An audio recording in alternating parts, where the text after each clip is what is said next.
Irmãos, ano da colheita, semana passada a gente falou sobre colheita humana e hoje nós vamos falar sobre colheita espiritual. Eu lembro que eu disse que as coisas se misturam e é isso mesmo. Semana passada a gente falou sobre os frutos, sobre a árvore e o fruto, e que a árvore boa dá fruto bom e a árvore ruim dá fruto ruim, mas a gente conhece a árvore pelo fruto, né? Então quem diz, o que diz mesmo quem nós somos, não é a gente, mas o fruto que a gente dá. O apóstolo Paulo, lá em 1 Coríntios 15, ele fala assim: se você serve a Deus e espera somente para essa vida, você é o mais miserável dos homens, o mais digno de pena. O que isso quer dizer? Se você é um crente, quem serve a Deus, crente. Se você é um crente e se relaciona com Deus somente para coisas desta vida, eu tenho pena de você, é o que ele diz. Por quê? Porque tem muito mais, irmãos. Tem muito mais para a gente. Tem muito mais para além do que a gente aqui chama de morte. Porque eu vou te dar uma notícia. Se você é crente, se batizou, aceitou Jesus como seu Salvador, você não morre nunca mais. Então nem morte existe mais para você. A gente chama de morte. Quando você morrer ou quando eu morrer, a gente vai falar que você morreu. Só que você vai falar assim: não, bobo, vocês estão enganados. Eu não morri não, só voltei para casa. Então, tem algo a mais. Aí o mesmo apóstolo Paulo, ele está lá conversando sobre ressurreição, e aí ele fala assim, ó: eu digo isso para que vocês se consolem, vocês consolem-se uns aos outros com essas palavras. Ou seja, quem não tem Jesus, perdeu o parente, ele vai ficar desesperado, sem esperança, ele vai ficar desesperado. Quem tem Jesus, perdeu um parente crente, ele tem esperança de que reencontrá-lo na glória. Então o texto é claro com relação a isso. Ele fala: estou ensinando isso para que vocês não se desesperem como os que não têm Jesus. Aí, dito isso, um belo dia, o Senhor Jesus saiu para fazer uma caminhada na praia. Verdade, ele estava andando lá no Mar da Galileia. Não é um mar, é um lago, mas enfim, praia. Ele estava andando no Mar da Galileia, chegou um monte de gente para conversar com ele. E aí tirou, tipo assim, não era, Jesus queria dar uma caminhada aquele dia. Aí chegaram muitas pessoas e começaram a apertá-lo no sentido de, muita gente no mesmo lugar. Aí Jesus já tinha feito um monte de milagre, por isso que as pessoas estavam atrás dele. Aí ele pegou um barquinho, foi um pouco para dentro do mar, pouca coisa, se afastou da costa um pouco e começou a falar com a multidão, de lá para cá. E aí ele vai contar algumas parábolas. Mateus capítulo 13. Mateus capítulo 13, irmãos, tem a famosa parábola do joio e do trigo.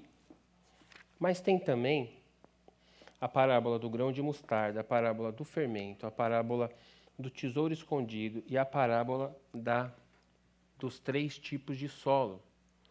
Todos esses textos aqui estão falando sobre o final dos tempos. Todos estão falando, essas parábolas todas, Jesus está dando exemplos sobre como será o final dos tempos. Então nós vamos estudar uma delas, mas eu indico para que vocês depois estudem as outras parábolas, leiam as outras. Tem uma mensagem que eu preguei aqui, está no canal, lá do YouTube, canal da igreja, chamado Os 3 Tipos de Crentes, que eu preguei no texto dos 3 solos, a parábola dos 3 solos. Hoje nós falaremos sobre o joio e o trigo. Então, vamos ler Mateus 13, verso 24. Jesus lhes contou outra parábola, dizendo: o reino dos céus é como um homem que semeou uma semente em seu campo. Mas enquanto todos dormiam, veio o seu inimigo e semeou o joio no meio do trigo e se foi. Quando o trigo brotou e formou espigas, o joio também apareceu. Os servos do dono do campo dirigiram-se a ele e disseram: o senhor não semeou uma boa semente em seu campo, então de onde veio o joio? Aí o dono do campo respondeu: um inimigo fez isso. Os servos lhe perguntaram: o senhor quer que tiremos o joio? O dono respondeu: não, porque ao tirar o joio, vocês poderiam arrancar com ele o trigo. Deixem que cresçam juntos até a colheita. Então diremos aos encarregados da colheita: juntem primeiro o joio, amarrem-no em feixes para ser queimado. Depois juntem o trigo, guardem-no no meu celeiro. Olha o começo. 24. Jesus lhes contou outra parábola, dizendo: o reino dos céus é como... Então ele vai falar sobre um exemplo de agricultura, mas ele está se referindo ao que, na verdade? Ao reino. Ele começa dizendo: o reino dos céus é igual a isso que eu vou falar. Então, tudo que a gente vai tratar hoje diz respeito ao reino. Aí, no verso 36, mesmo capítulo, diz assim: então, ele deixou a multidão e foi para casa. Seus discípulos aproximaram-se dele e pediram: explica-nos a parábola do joio.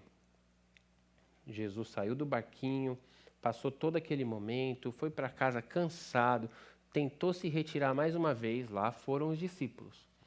Jesus, muito bonito tudo aquilo que o Senhor falou hoje, mas explica para a gente, por favor, porque a gente não entendeu direito. Primeiro ensinamento da noite: muitos ouvem, poucos compreendem. Muitos ouvem, poucos perguntam para Deus o que ouviram. Então, sempre que você ouvir uma mensagem, que você lê a Bíblia, depois vá conversar com Deus sobre. Pergunte a Ele: Senhor Deus, o que era para eu ter aprendido? O que foi que o que era para eu ter aprendido aquele dia? Qual era a minha parte? O que o Senhor queria ter falado comigo? Fale comigo agora e tal. Por que isso, irmãos? Porque a multidão toda que estava empurrando Jesus, apertando Jesus, ouviu a parábola. Mas só teve a explicação os discípulos. Aí, esse é o primeiro ensinamento da noite. Você é multidão ou você é discípulo? Você que decide. Não é Jesus, tá? Porque os discípulos seguiram Jesus. Jesus não chamou eles, falou: vem você. Jesus não faz acepção de pessoas. Os interessados vão até ele. 37. Aí Jesus respondeu a pergunta deles. A pergunta foi: explica-nos a parábola. 37. Aquele que semeou a boa semente é o Filho do homem. O campo é o mundo, e a boa semente são os filhos do reino. O joio são os filhos do maligno. E o inimigo que o semeia é o diabo. A colheita é o fim desta era, e os encarregados da colheita são os anjos. Assim como o joio é colhido e queimado no fogo, assim também acontecerá no fim desta era. O Filho do Homem enviará os seus anjos, e eles tirarão do seu reino tudo que faz cair no pecado e todos os que praticam o mal. Eles os lançarão na fornalha ardente, onde haverá choro e ranger de dentes. Então os justos brilharão, só então, os justos brilharão como o sol no reino de seu Pai. Aquele que tem ouvidos para ouvir, ouça. Então vamos lá. Jesus já explicou a parábola. Quem planta a semente boa é Jesus, o Filho do Homem. O campo é o mundo. Não é o mundo fora da igreja, é a criação. Todo mundo. O campo é o mundo. O inimigo veio e plantou a semente ruim no mesmo campo. Mesmo solo, mesmo campo, Deus plantou a semente boa, o inimigo plantou a semente ruim. Ambas cresceram juntas. Após o crescimento, uma ficou mais evidente que a outra. Aí os servos viram, só aí eles viram. Quando eles viram, na verdade não, aí todo mundo vê, os servos viram antes. Quando elas cresceram, todo mundo viu quem é joio e quem é trigo. E os servos falaram: o senhor quer que a gente tire? Aí Deus, o dono do campo, falou: não, não tira. Porque haverá o dia da colheita. Porque o campo é meu, Pode deixar que eu sei o que eu estou fazendo. Agora que a gente tem a explicação da parábola, vamos voltar a ela sabendo do que Jesus está falando. Verso por verso, começando no 24. Jesus lhes contou outra parábola, dizendo: o reino dos céus é como um homem que semeou uma boa semente em seu campo. Campo é o mundo. Vamos trabalhar agora com três aplicações dessa parábola. O mundo, você está no mundo, mas você está na igreja e você também está na sua casa. Então, esse campo é tudo, é todo mundo. Sua casa não está fora do mundo, nem a igreja está fora do mundo, muito pelo contrário. Então, nós vamos aplicar essa parábola ao mundo, à igreja e à nossa casa. Tá bom? Certo? Então, Deus está plantando sementes boas no mundo, na igreja, porque na verdade a semente boa é essa, e na sua casa. 25. Mas enquanto todos dormiam, veio o seu inimigo e semeou o joio no meio do trigo e se foi. Por que cresce o joio? Alguém plantou, né? Por que esse alguém plantou o joio lá? Porque um outro alguém dormiu. Enquanto todos dormiam, veio o inimigo. Então, no contexto de igreja, se a liderança dormir, o inimigo vem e planta o joio. No contexto da sua casa, se os pais dormirem, o inimigo vem e planta o joio na cabecinha do filho. Aí você fala: meu Deus, ensinei tudo o que eu sabia, dei todos os exemplos, paguei as melhores escolas, e por que tomou essa decisão? Porque em algum momento você abaixou a guarda, achou que estava tudo resolvido e o inimigo veio e plantou o joio. Como que o inimigo planta o joio? Amizades, conversas. Lembra da semana passada sobre como você alimenta o seu coração?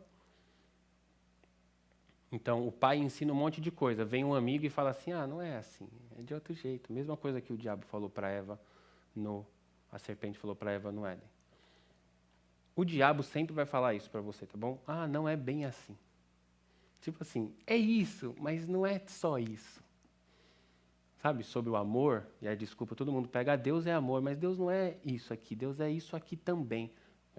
Aí você já está inventando. Então, você não pode dormir. Você tem que estar atento. Com a sua vida também, porque muitas vezes Deus plantou a semente boa no seu coração, muitas vezes não, isso vai acontecer sempre. E o maligno vem e planta o joio junto. Porque você dormiu, em algum momento você baixou a guarda. Em algum momento você falou: ah, não tem problema eu fazer isso aqui. Tem.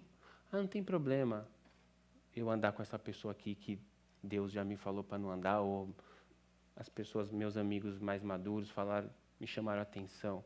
Ah, não tem problema eu fazer isso aqui. Então, não tem problema aos seus olhos e aos meus. Mas no mundo espiritual, o inimigo plantou uma semente ali. E aí nasce junto.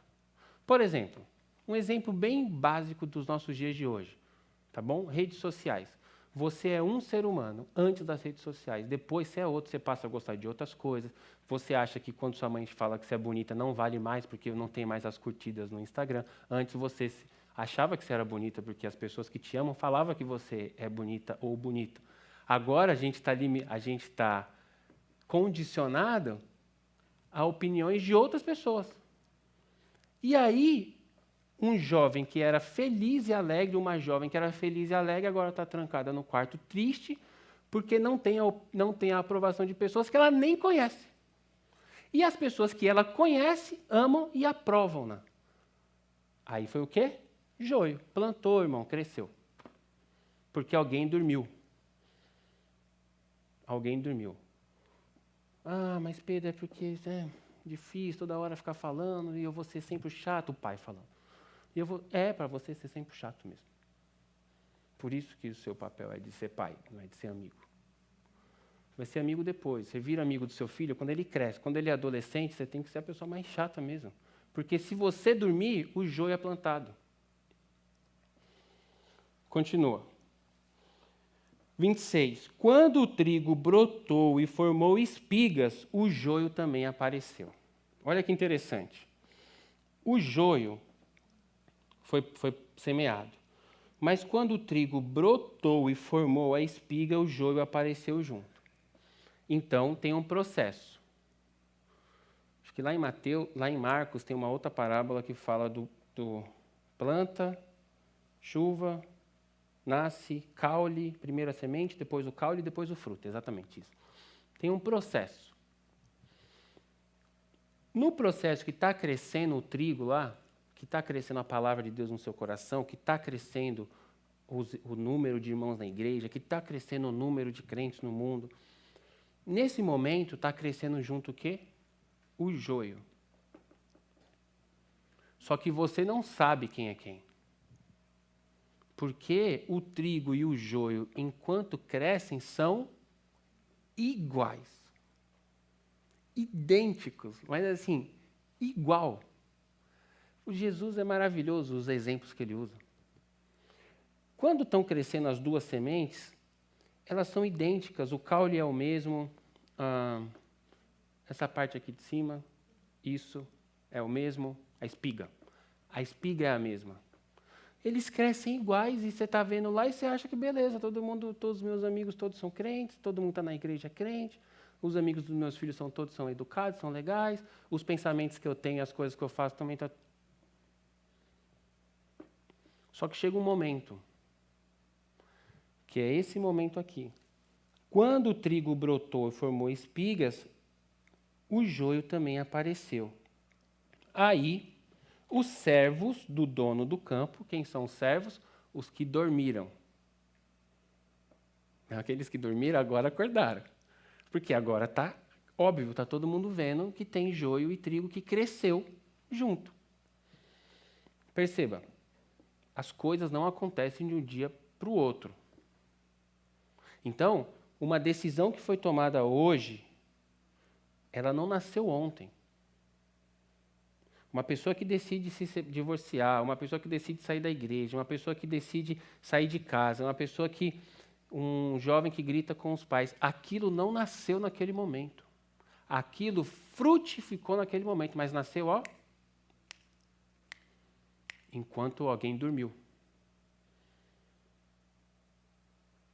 Então, um jeito de solucionar isso um jeito de prevenir isso é não dormir, estar atento, estar em sintonia com o dono da plantação. Porque aí você vai vigiar o campo para não deixar o inimigo entrar e plantar semente.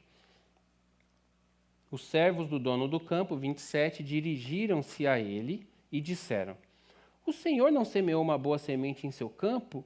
Então, de onde veio o joio? Servo aqui é o bem típico de crente mesmo. A gente toma as decisões erradas. A gente dorme. A gente faz as coisas erradas. E aí, quando estoura a bomba, a gente vai reclamar com Deus. Ué, mas está vendo o menino que eu entreguei para o Senhor quando nasceu, ou esse casamento que nós oramos e tal. Então, mas você orou perguntando a minha opinião ou você orou me apresentando o seu noivo? Porque, irmãos, Deus é muito educado. Se você começar a namorar e apresentar o seu namoro a Deus, Deus vai fazer, beleza? Se você começar a namorar e perguntar para Deus, aí é outra história. Porque aí a gente escolhe a pessoa errada, ou a gente toma a decisão errada na vida, ou a gente dorme e deixa o mal entrar, e quando a gente vê que não tem trigo, tem joio, e se não tem trigo, não tem pão, se não tem pão, você morre de fome, quando você está raquítico na fé, você corre para Deus. E Deus vai falar, foram as suas escolhas. Eu sempre estive aqui, você tomou o outro rumo, você tomou as suas escolhas. Aí o texto bíblico diz, lembra-te, pois, de onde caíste, não vem aqui, não faz o triângulo aqui. Não pega um corta-caminho. Volta tudo. Lembra onde você caiu. Esse texto é maravilhoso. Lembra onde você caiu e volta para o caminho certo. A gente não pode dormir. O nosso inimigo não dorme. Reclamaram com Deus. 28. Aí Deus responde: um inimigo fez isso. Aí os servos falaram: ah, beleza, Deus, então não foi o Senhor, então tá bom. O Senhor quer que tiremos o joio? Aí Deus fala o quê? Não. Por que não quer? Porque ao tirar o joio, vocês poderiam arrancar com ele o trigo. Os dois são iguais. Os dois são iguais. Os servos perceberam a diferença quando cresceram. Por quê? Quando eles crescem, eles são completamente idênticos, né? Um trigo é um negócio bem levinho, não tem peso de quase nada. Você solta assim, o vento leva ele, a espiga vazia. Eles crescem lá. Só que tem uma diferença, tem duas diferenças básicas entre eles. A primordial é que o trigo tem fruto dentro. O joio, não. Então, você pega a planta do joio, a espiga, você pega lá a espiga, a parte de cima, faz assim, que é como eles fazem, e não sobra nada, sobra só poeira. Quando você pega o trigo, que é igual ao joio, e faz assim, sobra o quê? O fruto, que vai virar pão e vai te alimentar. Olha que bonito isso. O joio e o trigo são iguais. Quando que você vai diferenciar um do outro? No fruto. Os dois têm cara de crente. Os dois vestem roupa de crente. Os dois ouvem música de crente. Os dois falam misericórdia. Os dois falam sangue de Jesus tem poder. Os dois são crentes. Só que um tem uma coisa que o outro não tem. O que é? Fruto. Olha isso, pessoal. Olha isso. Ó. Então, o mundo está vendo nós tudo aqui. O diabo também. Como que o diabo sabe quem é quem? Fruto. Como que Deus mostra para o diabo que você tem fruto? Ó. Te triturando. De novo, essa que é boa. Vocês não gostam de ouvir isso, né? Mas é verdade. Ó, tem dois crentes na igreja. O diabo está vendo os dois e está falando para Deus assim, suponhamos, tá? Olá, seu filho fazendo coisa errada. Aí Deus fala, não, um é joio e o outro é trigo. Aí o diabo fala, mas eu não sei quem é joio e quem é trigo. Aí Deus fala, então tá bom. Aí o que Deus faz? Tritura os dois, irmão. O que tiver o quê? Fruto é trigo. Então, no mundo tereis aflições, viu? Não existe cristianismo sem sofrimento. Quando Jesus conta a parábola não. Quando ele dá o exemplo do homem prudente e o homem insensato, o prudente constrói a casa sobre a rocha, o insensato na areia, só que a chuva bate nas duas casas. E é por isso que você sabe que uma caiu e a outra não, justamente porque a chuva bateu nas duas casas. Então, vai ter tempestade, vai ter... quando enche água, enchente, vai ter tudo isso, e o crente vai ficar firme, em nome de Jesus. Outra diferença, então, uma é o fruto. Olha que bonito isso que eu aprendi estudando agricultura para pregar para vocês. Olha que bonito isso. Cresce lá os dois juntos. Bate o vento, irmãos. Um tem fruto, o outro não. O que acontece com o que tem fruto? Ele é pesado. Ele se curva. E o joio fica em pé. Altivo. Então, o crente, irmãos, o crente se submete. O crente obedece, mesmo sem concordar. Porque o crente tem o quê? Fruto. O joio fica assim, não vou fazer desse jeito. Desse jeito eu não quero. Desse jeito eu não gosto. Só aí o líder já sabe quem é joio e quem é trigo. Só em perceber quem ficou em pé e quem se curvou. Isso vale para a gente em casa, isso vale para você na sua vida, quando você lê a Bíblia e fala, nossa, eu não concordo com isso. Ótimo, não precisa concordar, mas você obedece?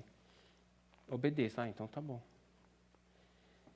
Porque senão a gente vai ser nós vamos manifestar o fruto dessa semente equivocada. 30. Então lembra que eles estão perguntando para o dono do campo se quer que tire o joio. 30. O dono responde. O dono é Deus, não esquece. Deixem que cresçam juntos. Até quando? Até a colheita. Eita, agora, hein? Chegou no momento, chegou no clímax. Deixem que cresçam juntos até a colheita. Então direi aos encarregados da colheita: juntem primeiro o joio e amarrem-no em feixes para ser queimado. Depois juntem um trigo e guardem no meu celeiro. Olha que interessante, o verso 41, para casar com esse, diz assim: o Filho do Homem enviará os seus anjos, e eles tirarão do seu reino tudo que faz cair no pecado e todos que praticam o mal. Haverá um dia que Deus vai resolver esse problema. Então está todo mundo aqui louvando a Deus, está todo a crentaiada, tudo aí no mundo louvando a Deus. Mas haverá um dia, que é o dia da colheita. O dono do campo vai colher o trigo. E o joio vai ser jogado no fogo. Qual é o nosso papel? O nosso papel não é saber quem é joio, porque você não vai poder fazer nada. Então, não é para você julgar os outros. O seu papel é ser trigo. Porque se a gente não pode fazer nada com joio, sabe por que não pode tirar o joio? Pensa comigo, uma plantação, tudo isso aqui cheio de trigo. Se eu puxo um ramo de joio, vem trigo junto, você não consegue puxar só o joio. Porque enraizou. Criou amizade, virou amigo. Então começa, o pastor, você acabou de falar que dá para saber quem é joio. Então, dá para saber quem é joio. Mas se eu tiro o joio, se a figura, o servo tira o joio da igreja, vai um monte de família de trigo junto. Mas será que o pastor não está vendo que aquela irmã está fazendo não sei o quê? Será que o pastor não está vendo que aquele irmão está fazendo não sei o quê? Tá, irmãos. Mas o pastor não é Deus. As ovelhas não são do pastor, são de Deus. A plantação não é do pastor, é de Deus. Então, suponhamos que eu tire... O Douglas é meu amigo, eu posso falar isso com ele. Suponhamos que eu tire o Douglas. O Douglas está fazendo coisa errada e ele vai estar fora da minha célula, está fora do grupo. Só que ele tem um monte de amigo, que é trigo. E aí? Vão achar que ele foi injustiçado, porque eu sei que ele é joio, os amigos não. E aí, se eu tiro o joio, sai um monte de trigo junto. Aí Deus vai falar, boca aberta, eu falei para você cuidar dos trigos, não para você mandar os trigos embora. Mas, Senhor Deus, eu tirei por causa do joio. Não, isso é um problema meu, Deus vai falar. Eu vou separar o joio do trigo. Você cuide dos trigos. Então, o que nós temos que fazer? Não dormir. Lá no começo da parábola. Existiu o joio porque nós dormimos. Então, não durma. Esteja atento na sua casa, na sua vida, na igreja, na célula. Esteja atento. Não procurando ver o joio dos outros, mas procurando ver o seu fruto para ver se você é trigo. Porque, irmãos, qual é o nosso objetivo, irmãos, de vida? Ser colhido naquele dia. Porque o dia que Jesus, que o Senhor Deus, mandar os anjos tirarem o trigo da terra, o joio vai ser queimado. Então, a gente, como igreja, servos de Deus, nós ansiamos e esperamos aquele dia. Por isso a gente canta, Hosana, Maranata, ora vem, Senhor Jesus. Que é o dia da colheita. Agora, Deus vai colher quem tem fruto.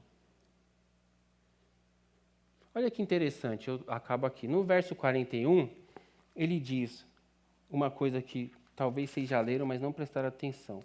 O filho do homem enviará os seus anjos e eles tirarão do seu reino tudo que faz cair no pecado e todos que praticam o mal. De novo, por favor, Mel. O filho do homem enviará os seus anjos e eles tirarão do seu reino. Os anjos vão tirar do reino tudo que faz mal. E você pensando que o reino de Deus é o céu, né? Mas no céu não tem nada que faz mal. Então, como que os anjos vão tirar do reino tudo que faz cair no pecado? Quando Jesus chegou, irmãos, Jesus trouxe o quê? É chegado a vós o reino dos céus. Daquele momento para frente, a criação tem um rei, Jesus Cristo. Porque o Adão tinha entregado na mão do diabo, Jesus tomou de volta. Nós fazemos parte de um reino. Esse reino, chamado reino de Deus, tem os céus, tem a terra, tem o inferno. Aqui nós estamos no reino de Deus. Por isso que nós representamos ele aqui, por isso que nós somos embaixadores de um reino. O tempo inteiro a Bíblia fala essas coisas, irmãos. Bíblia explica a Bíblia, um versículo explica o outro. Nunca um versículo vai contra o outro. Por que eu destaquei esse ponto? Porque Deus vai nos tirar desse lugar no reino para nos levar para um outro lugar no reino, onde seremos reis e sacerdotes. Esse dia da colheita, chamado arrebatamento da igreja, é o dia que Deus vai tirar a noiva de Jesus, a noiva vai casar com o noivo lá no céu, e a noiva vai reinar sobre a terra. Tudo é o reino, irmãos. A terra não passará. A terra depois, lá no último capítulo de Apocalipse, serão criados novos céus e novas terras. Deus está formando um povo, chamado a noiva de Cristo, chamado igreja, que vai reinar com ele. Reinar sobre o quê? Se todo mundo for rei, você vai reinar sobre quem se todo mundo é rei? Já parou para pensar isso? Se a nação toda de Deus é reis e sacerdotes, e você é rei e eu sou rei, então nenhum dos dois é rei. Como que eu vou reinar sobre outro rei? Pensa sobre isso, não vou dar todas as respostas. Ano da colheita, irmãos. Pensa sobre isso.